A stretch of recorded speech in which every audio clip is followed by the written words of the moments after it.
Et salut les gens, j'espère que vous allez bien. Moi, grâce à super. Aujourd'hui, on se retrouve pour une nouvelle vidéo de présentation de deck. Et aujourd'hui, il va s'agir de mon deck à demi Kaiba, à demi yeux bleus.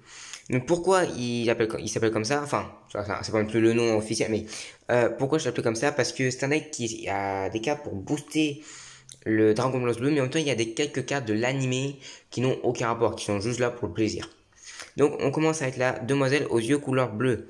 Donc deux effets très intéressants. Si cette carte est suivie par une attaque, vous pouvez la mettre en mode défense et vous invoquez un dragon blanc bleu depuis votre main ou deck.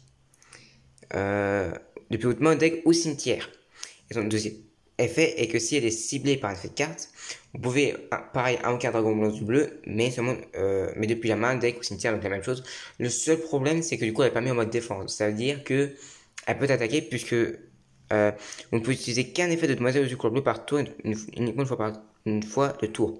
C'est-à-dire que si elle est ciblée par un effet de carte, elle reçoit l'attaque, et puisqu'elle a 0 point d'attaque, c'est un peu limite. Ensuite, on passe au vert du sanctuaire. 0 point d'attaque, 2100 points de défense. Donc ces cartes peuvent être traitées comme deux sacrifices pendant qu'elles sont sacrifiées d'un monstre lumière. Et si vous contrôlez un monstre dragon et que le monstre dragon est détruit, que ces cartes soient dans votre main au cimetière, vous pouvez l'invoquer spécialement. Et si vous avez un monstre normal type dragon dans votre cimetière, vous pouvez l'ajouter à votre main.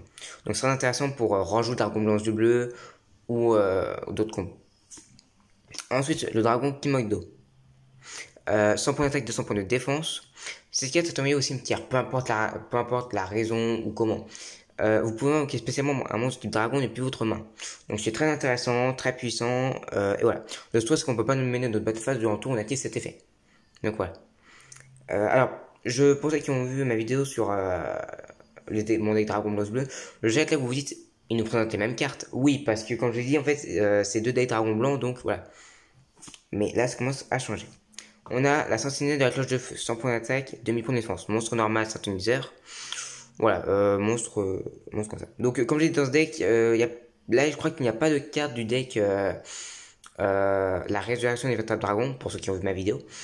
Mais il y a... Enfin, en fait, là, il n'y a pas beau... Là, en fait, les cartes qu'il y a dans ce deck, c'est des cartes venant soit du deck de la saga du Dragon Blanc bleu, soit venant de la collection légendaire de Yugi, Joe et Kaiba. Donc, voilà. Ensuite, Kaibaman. Donc, vous pouvez sacrifier cette carte, invoquer spécialement un Dragon Blanc bleu depuis votre main. Donc, c'est un frappe efficace en exemplaire. La pierre blanche légendaire, Dragon Cylinder effet, 300, 250. Lorsque cette carte est envoyée au cimetière, ajoutez un dragon blanc aux yeux bleus depuis votre deck à votre main.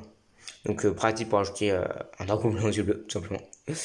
Le chevaucheur des vents de tempête. Donc carte qui peut s'équiper un monstre dragon normal depuis la main ou le terrain. Donc le monstre équipé ne peut, s'il détruit au combo par un effet de carte, vous détruisez cette carte à la place. Et si elle va être... et si le monstre équipé attaque un monstre en position de défense, vous pouvez lui infliger des dommages de combat perçants. Ce qui veut dire que si vous attaquez un monstre qui a par exemple, je sais pas, 1500 points de défense, puisque le monstre équipé, on va dire, Dragon Blanc bleu à 3000 points d'attaque, ça subit 1500 points de dégâts. Ensuite, un roi des marais, niveau 3 au 500 1100. Vous pouvez substituer cette carte à un matériel de fusion, mais les autres monstres matériels de fusion doivent être corrects. Vous pouvez défausser ces cartes au cimetière, ajouter un point de méditation depuis votre deck à votre main. Donc, intéressant pour n'importe quel deck fusion. Donc voilà. Ensuite, une pierre blanche ancienne, l'évolution de la pierre blanche légendaire. Carte qui est beaucoup plus puissante que la pierre blanche légendaire. Alors, son effet, Dragon Cylinder face à c'est pareil. 600 d'attaque, 500 points de défense. Une fois par tour durant la end phase. Cette carte est dans le cimetière parce qu'elle est envoyée sur tour. Donc c'est pareil, là c'est depuis le deck, le terrain, la main, peu importe la manière et la raison. Vous pouvez invoquer spécialement un monstre yeux bleu, et c'est pas un dragon bleu, c'est un monstre yeux bleu, carrément. Depuis votre deck. Vous pouvez bannir ces cartes depuis au cimetière, puis si le moment yeux bleus dans votre cimetière, ajoutez-le à votre main. Vous pouvez cet effet de pierre blanche ancienne qui doit par tour. C'est donc très puissant parce que même si elle a été détruite durant une phase, enfin durant le tour, vous avez un dragon blanc bleu à la fin. Ou un monstre yeux bleu, mais voilà. Ensuite, on a un ange de vérité, carte très utile dans les decks lumière, qui peut vraiment retourner une situation. Alors, durant votre main phase, vous pouvez renvoyer cette carte depuis le terrain. Bon, ça c'est pas non plus l'effet le plus fou, mais c'est quand même intéressant si vous lui infligez des dommages. Et puisqu'il n'attaque pas extra, enfin 1500 c'est bien, mais voilà, vous pouvez la renvoyer, ça c'est pas mal. Mais l'effet est très intéressant, c'est que durant la damage step de chaque joueur, lorsqu'un monstre lumière que vous contrôlez combat, vous pouvez envoyer ces cartes depuis votre main au cimetière jusqu'à la même phase de monstre gagne une attaque égale à l'attaque du monstre de votre adversaire qui combat. C'est-à-dire que si Dragon Blanc Bleu attaque, je sais pas, un monstre qui a 3500 points d'attaque, vos Dragon Blanc Bleu gagnent 3500 points d'attaque. C'est très intéressant. Donc là, comme je disais, c'est surtout des cartes pour le deck Dragon Blanc du Bleu. Là, on va passer à quelques cartes pour du deck. C'est pour ça que j'appelais demi-deck Kaiba, demi-deck du Bleu. Donc, Chevalier épée, niveau 4, 1600 points d'attaque, 1000 points de défense. Tant que vous avez mettre une carte dans votre main, cette carte gagne 400 d'attaque. Si vous ne contrôlez aucun monstre, les effets des monstres flips détruits au combat à cette carte sont annulés. Ensuite, on a le buff de combat, monstre normal, 1700 points d'attaque, 1000 points de défense. Ensuite, on passe à la Jin, le génie mystique de la lampe. 1800 points d'attaque, 1000 points de défense, donc monstre normal aussi. Comme je dis, là, c'est surtout des cartes du deck Kaiba. Ensuite, on a le tête de canon Hit, 1800 points d'attaque, 1500 points de défense. Nous avons ensuite le Marozervos, 1900 points d'attaque, 1200 points de défense. Nous avons ensuite le Dragon Ascendrique, 2000 points d'attaque, 100 points de défense. Nous passons ensuite au Catastrophifice. Le dragon interplanétaire vieux épineux. Donc 2200 points d'attaque, 100 points de défense. Carte très intéressante parce que si un monstre que vous contrôlez est détruit au combat par un effet de carte et envoyé au cimetière, vous pouvez invoquer spécialement cette carte depuis votre main. C'est très intéressant si vous avez n'importe quel monstre qui est détruit. Comme ça vous l'invoquez, soit vous vous défendez, soit c'est vraiment avec une attaque de 2200. Et puis en fait c'est très intéressant au combat avec la pierre blanche ancienne. Pourquoi? Parce que comme ça vous l'invoquez, c'est un monstre de 2200, et à la même fois vous invoquez un monstre vieux bleu. Donc c'est un bon combo moi je trouve. Ensuite, nous avons Electro Dragon Queue, monstre normal niveau 6, 2500 points d'attaque, 1000 points de défense. Ensuite, nous avons Dragon Blanc du Bleu, donc cette fois en nombre 1 parce que dans mon deck, yeux bleus, il était en ultra rare.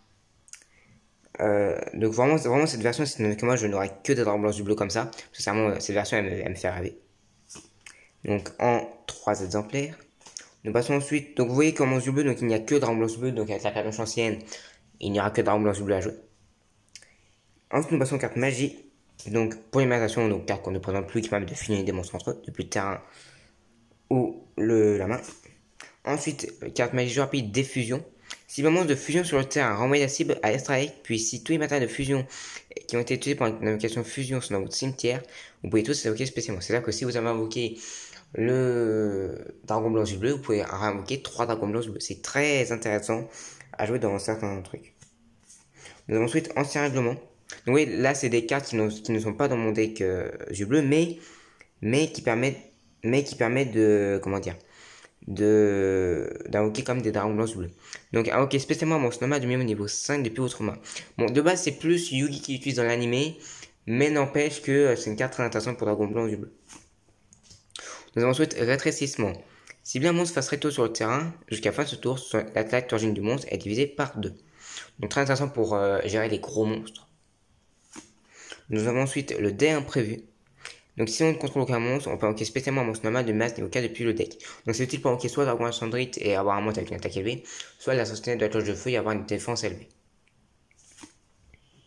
La mélodie du réveil des dragons.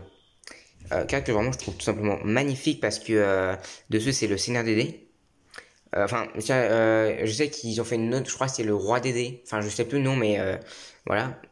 Défausser une carte, ajouter mat 2 monstres de type dragon avec minimum 3000 d'attaque et mat 2500 de défense depuis votre deck à votre main. Donc vous en notez, c'est pour acheter Dragon Blanc yeux bleus. Après, il existe peut-être d'autres cartes, mais voilà. Ensuite, nous avons l'unité de ravitaillement. Une fois par tour, si un ou plusieurs monstres que vous contrôlez sont détruits au combat ou par un effet de carte, piochez une carte. Donc c'est pas une carte obligatoire, mais c'est une carte quand même intéressante si vous faites souvent détruire des monstres pour piocher. La petite ristourne. Défausser une carte lors de ce tour, réduisez le niveau de tous les monstres de votre main de 2, même après qu'ils ont été invoqués.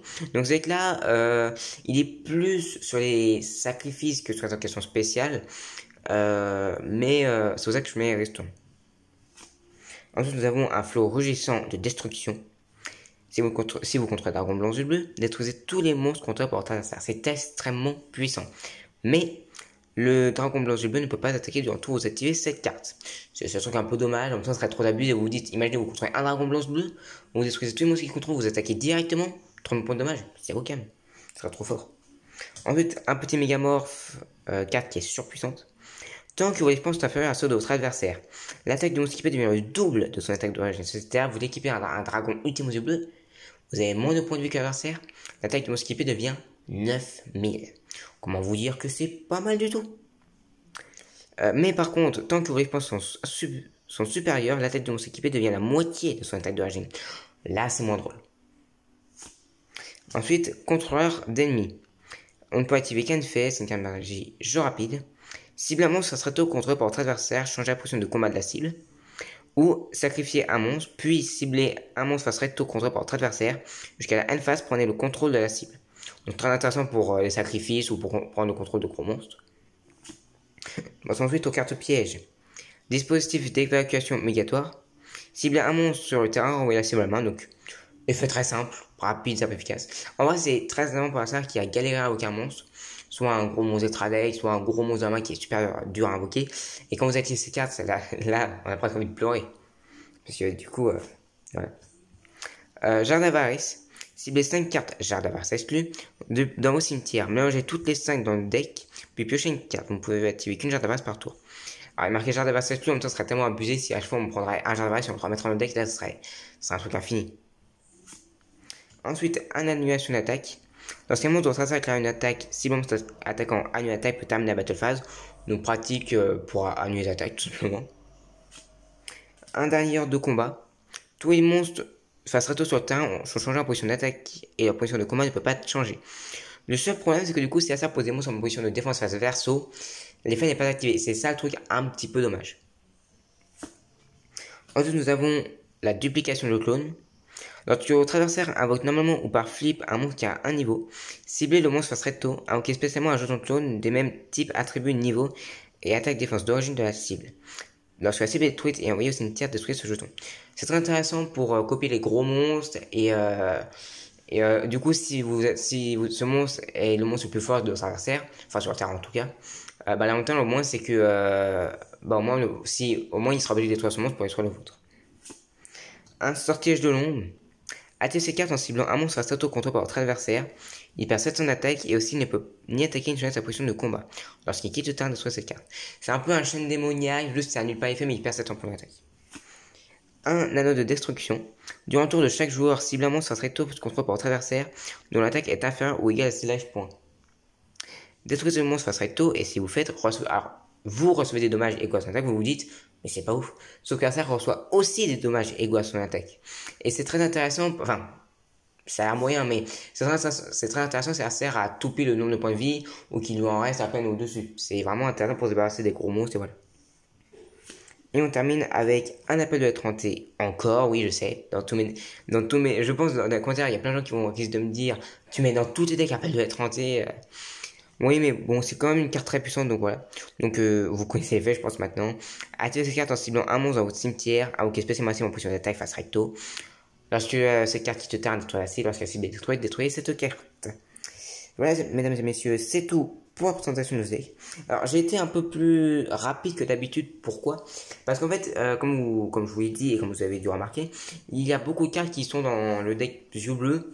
Donc, du coup, ouais, en fait, il y a juste des cartes Kaiba qui changent et 2 ou 3 cartes qui en plus pour Dragon Bleu. Par contre, on n'a pas parlé des cartes de strike.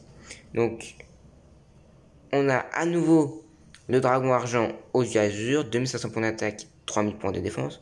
Donc, un stunizer plus un monstre normal non stunizer en plus. Donc, lorsque ces cartes sont invoquées spécialement, jusqu'à la fin du prochain tour, les monstres dragons que vous contrôlez ne peuvent être ni ciblés ni détruits par des effets de cartes. Ouais. Et une fois par tour, durant la standby phase, vous pouvez cibler un monstre normal de type dragon dans votre cimetière, invoquer spécialement la cible. Et dans ce deck, il y a plus de monstres normaux dragon que dans le deck yeux bleu, dans mon deck yeux bleu, donc voilà, c'est intéressant. Et en vrai, puisque normalement vous avez logiquement utilisé un dragon blanc yeux bleu pour la jouer, logiquement vous avez un dragon blanc yeux bleu dans le cimetière. Donc c'est quand même intéressant, surtout que 3000 points de défense, 3000 points de défense, ça peut être intéressant. Ensuite, on continue avec une future fusion que vous n'avez encore pas vue, le premier des dragons. 2 monstres normaux, 2700 points d'attaque, 2000 points de défense. Uniquement invoqué par fusion et non invoqué spécialement. Autrement, vous ne pouvez contrôler qu'un premier des dragons. Cette carte ne peut pas être détruite au combat, sauf au combat avec des monstres avec un monstre normal, et n'est pas affectée par les effets d'autres monstres. C'est franchement très intéressant de nos jours, puisqu'aujourd'hui, il n'y a quasiment plus de monstres normaux utilisés. Et donc, franchement, c'est intéressant parce que vous vous dites, d'un, c'est seulement un monstre normal qui peut la tuer. Et de deux, c'est. Et en plus, elle n'est pas assistée par ce fait d'autres monde. Donc, franchement, c'est une très bonne carte. Mais. L'un des decks qui pourrait peut-être battre cette carte, c'est peut-être un deck Gémeaux, puisqu'ils sont normaux au début et ensuite ils sont à effet. Par contre, le truc c'est que ça active chaîne démoniaque là, mais en soi, sinon c'est vraiment une bonne carte à jouer. Et on finit sur un petit dragon ultime aux yeux bleus qui fait toujours piéger. Donc 3 dragons blancs aux yeux bleus, 4500 points d'attaque, 3800 points de défense. Voilà les amis, j'espère que c'est tout pour cette vidéo. J'espère que la vidéo vous a plu. N'hésitez pas à laisser un gros pouce bleu, à vous abonner, à partager la vidéo. Et sur ce, je vous dis à la prochaine. Bye.